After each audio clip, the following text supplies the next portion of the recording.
दोस्तों good morning. ओम नमः शिवाय। आज दोस्तों 7 जनवरी 2024 49वां दिन हो चुका है। आज हम 465 से लेकर के 477 नंबर सेंटेंस तक वाक्य तक हम चर्चा करेंगे, हिंदी से इंग्लिश में ट्रांसलेट। आज दोस्तों प्रेजेंट इंडेफिनिट टेंस का नेगेटिव सेंटेंस हैं छोटे छोटे, जिसके अंदर हमने केवल सब्जेक्ट और केवल मैन वर्ब का प्रयोग किया है, जिसके अंदर छोटे छोटे सेंटेंस बन जाते हैं ताकि छोटे बच्चों को या इंग्लिश सीखने वालों के लिए फ़ायदेमंद है। इसमें हम इनकी शॉर्ट फॉर्म भी बोल सकते हैं, शॉर्ट फॉर्म होती है, लेकिन इसकी चर्चा करते हैं। तो 465 नंबर सेंटेंस से मैं नहीं खींचता हूँ, तो इसकी इंग्लिश बनेगी आई डू नॉट पुल। लेकिन किसी शॉर्ट फॉर्म अगर बनाना चाहते हो तो ये भी बन सकता है डोंट पुल। 466 नंबर है हम नहीं चाहते। इसके अंदर चाहते शब्द है वो मैन वर्ब है, तो इंग्लिश किसकी वांट बनती है, वांट हो गया WNT, और हम है वो भी सब्जेक्ट हो गया, प्रोनाउन है फर्स्ट पर्सन इंग्लिश का, और नहीं शब्द है वो नोट आ गया। और डू इसलिए आएगा क्योंकि ये प्रेजेंट इंडेफिनिट टेंस का सेंटेंस है, इसलिए हेल्पिंग वर्ब में डू लगता है, नेगेटिव सेंटेंस है। तो इसका वाक्य बन गया वी डू नॉट वांट, यानी subject plus helping verb plus note plus man verb. अगला 467 नंबर है तुम बात नहीं करते हो। इसका इंग्लिश क्या बनेगा, यू डू नॉट टॉक, लेकिन इसका शॉर्ट फॉर्म भी बोल सकते हैं डोंट टॉक। इसमें यू सब्जेक्ट है, बात करना ये टॉक है, इसके अंदर ही खुद है। डू हेल्पिंग वर्ब होगा, नोट नेगेटिव सेंटेंस है इसलिए नोट आएगा। तो subject plus helping verb plus note plus man verb, you do not talk. अगला 468 नंबर है वे गणना नहीं करते हैं। इसका सेंटेंस क्या बनेगा, they do not hat. Subject इसमें दे आ गया, गणना करते हैं इसका हैट आ गया, नहीं करते हैं इसका डू नॉट आ गया, they do not hat. 469 number sentence है वह प्रेम नहीं करता है, ही डज नॉट लव। ही शब्द आया है, सब्जेक्ट सिंगुलर नाउन है, मेल है, इसलिए हेल्पिंग वर्ब इसके साथ है वो डज लगेगा, और नहीं का नोट आ गया, और प्रेम करना है वो लव आ गया, नहीं करना है इसलिए डज नॉट आ गया, ही डज नॉट लव। अगला सेंटेंस 470 नंबर है वह साइकिल नहीं चलाती है। दोस्तों इसका क्या बनेगा, बहुत शानदार सेंटेंस है। जैसे इसको तो हम ऐसे बनाएंगे, फीमेल है इसलिए ही वह की जगह सी आएगा, और हेल्पिंग वर्ब में डज आएगा क्योंकि सिंगुलर नाउन है, सिंगुलर नंबर है, और प्रोनाउन है ये सी, और हेल्पिंग वर्ब में डज आएगा, नहीं का नोट हो जाएगा। साइकिल चलाना होता है, साइकिल शब्द खुद ही होता है, तो she does not cycle, cycle main verb भी है और नाउन भी है, दोनों काम करती है। तो इसके अंदर हम एक सीधा सेंटेंस लिया ताकि बच्चों को और पढ़ने वालों को ये लगे कि साइकिल का मतलब साइकिल सवारी करना। जैसे इसमें ये कहना चाहते हैं she does not cycle to school, वह साइकिल पर स्कूल नहीं जाती है। इस तरह से बन सकता है। टू इसलिए लगा है कि उस बालिका या कोई भी हो, थर्ड पर्सन उसका और स्कूल का दोनों का मेल हो रहा है, इसलिए प्रीपोजिशन टू का प्रयोग होता है।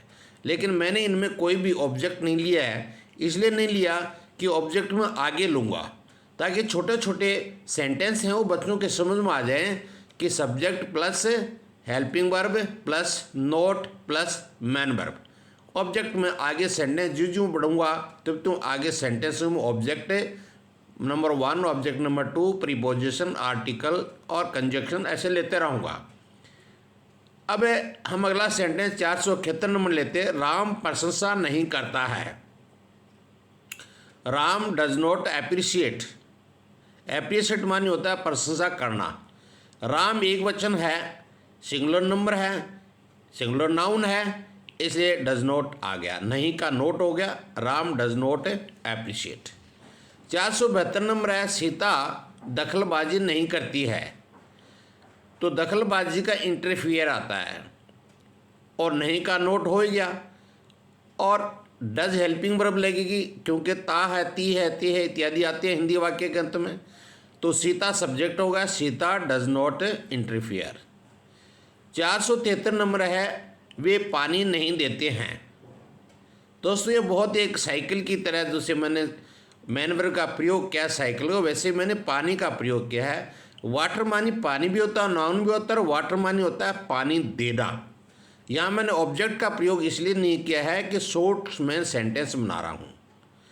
तो they do not water, they do not water, इसका ऐसे भी बनता है कि they do not water the plant, they do not water the plants, ऐसे भी बनता है इसका। लेकिन मैंने इनको शॉर्ट रूप में लिया है कि subject plus helping verb plus note and man verb का लिया है, ताकि बच्चों को अच्छी तरह से ये बात समझ में आ जाए कि किस तरह से हम वाक्य बना सकते हैं।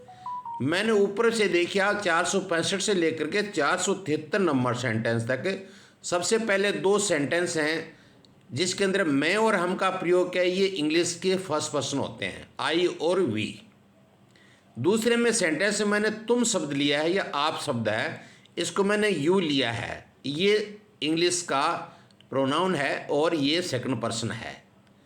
इसके बाद मैंने सारे के सारे, जैसे वे, वह, स्त्रीलिंग, राम, सीता और वे, ये सारी के सारी थर्ड पर्सन है। इसलिए मैंने सीक्वेंस से लिया है, इसको पढ़ने वाले को आराम से समझ में आ जाता है कि आई के साथ क्या लगेगा, हम के साथ क्या लगेगा, यानी वी के साथ क्या लगेगा, यू के साथ क्या लगेगा, दे, ही, सी, राम, सीता एंड प्लूरल के साथ क्या लगेगा। दोस्तों प्यारे बच्चों, आज ये प्रेजेंट इंडेफिनिट के नेगेटिव सेंटेंस मैंने बताए हैं। मुझे पूर्ण विश्वास है कि आप इनका भरपूर फ़ायदा उठा रहे हैं, और मैं ऐसे आपको वीडियो भेजता जाऊंगा। आज तो अपने 400-500 सेंटेंस के लगभग पहुंचने वाले हैं, 1-2 दिन के अंदर, या 2-4 दिन के अंदर, या 10 दिन के अंदर, या 20 दिन के अंदर। ऐसे ही एक दिन हम हज़ारों और लाखों में पहुंचेंगे। मेरा वीडियो आपके पास ऐसे पहुंचता जाएगा। मेरे ये से सीरियल नंबर हैं, ये कट नहीं होंगे दोस्तों। इसलिए आप किसी भी अगर कोई सुझाव देना चाहते हो तो मेरे सेंटेंस नंबर लिख करके आप मुझे सुझाव दे सकते हो कि गुरुजी इसमें ये हो सकता है, यह होना चाहिए। आपका इसके लिए स्वागत है, क्योंकि मैं कोई लर्नेड आदमी नहीं हूँ। आपसे सीख करके, गुरुजन से सीख करके ही मैं आपको ये बता रहा हूँ। मैं उन लोगों का आभार व्यक्त करना चाहता हूँ कि जो लोग मेरे वीडियो को देख करके अपने बच्चों को या खुद अपना फ़ायदा उठा रहे हैं, और इसमें कोई पैसा खर्च नहीं हो रहा है। और जो मुझे सुझाव दे रहे हैं, मुझे जो मेरे वीडियो को देख करके मुझे सुझाव दे रहे हैं, तो मैं उनके लिए बहुत बड़ा आभारी हूँ कि मुझे भी उनसे ज्ञान प्राप्त हो रहा है, और मैं सीख रहा हूँ और मरते दम तक सीखता रहूँगा। दोस्तों आज का हिंदी से इंग्लिश ट्रांसलेशन समाप्त हुआ। फिर कल मिलेंगे नए सेंटेंसों के साथ, सेंटेंसेस के साथ, और नए वाक्यों के साथ, और नए सवेरे के साथ। मेरे लिए, मेरी तरफ से आपको शुभ रात्रि और शुभ दिन।